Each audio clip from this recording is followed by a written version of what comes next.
আমি যেহেতু গানের মানুষ, আমার কবিতাটা সাধারণত শুরু হয়ে গান হয়ে যায়। ভালো লাগছে, আমরা সারা বছর অপেক্ষা করি একটা মাসের জন্য। আমরা যারা প্রকাশনার সাথে জড়িত, লেখালেখির সাথে জড়িত। এটা খুবই স্বাভাবিক একটা প্রক্রিয়া, কারণ শিল্পের নানা মাধ্যম তো আসলে একটার সাথে আরেকটা অঙ্গাঙ্গিনভাবে জড়িত। আর আমি যেহেতু গানের মানুষ, আমি আমার গান আমি নিজেই লিখি। ছোটোবেলা থেকেই নানানভাবে লেখালেখির সাথে জড়িত। ছোটোবেলায় গল্প লিখতাম, কবিতা লিখতাম। একটা সময় বিভিন্ন পত্রিকাতেও কাজ করেছি টুকটাক।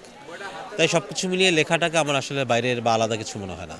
এবছর আমার একটা বই এসছে, বইটার নাম সুরছাড়া কবিতারা। এটা আমার গত 22 বছরে লেখা 53টা কবিতার সংকলন। এই বইটার বিশেষত্ব হচ্ছে, আমি যেহেতু গানের মানুষ, আমার কবিতাটা সাধারণত শুরু হয়ে গান হয়ে যায়। তো গত 22 বছরে যেসব কবিতায় সুর করা হয়নি, সেই কবিতাগুলো মিলেই একটা সংকলন তৈরি করে এই বইটা প্রকাশ পেয়েছে।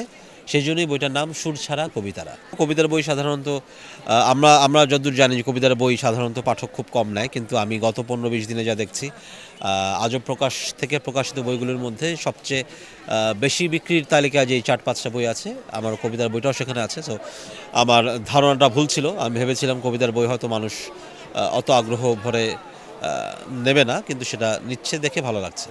যেটা হয়, এটা বইমেলার নিয়ম। শেষের 10 দিন সবচেয়ে বেশি মানুষের সমাগম হয়। প্রথম দিকে মানুষ আসলে অনেকেই হয়তো আসে, ঘুরে দেখে, কি বই কিনবে সেটা ঠিক করে। 20 তারিখ থেকে আসলে মূলত 21শে ফেব্রুয়ারি থেকেই মূল ভিড়টা শুরু হয়, মূল কেনাকাটা শুরু হয়। তো আশা করব শেষের 10-12 দিন মানুষের কি বলবো, মুখর থাকবে এই মেলা। সবাই সবার পছন্দ মতো বই কিনবেন, ঘুরবেন।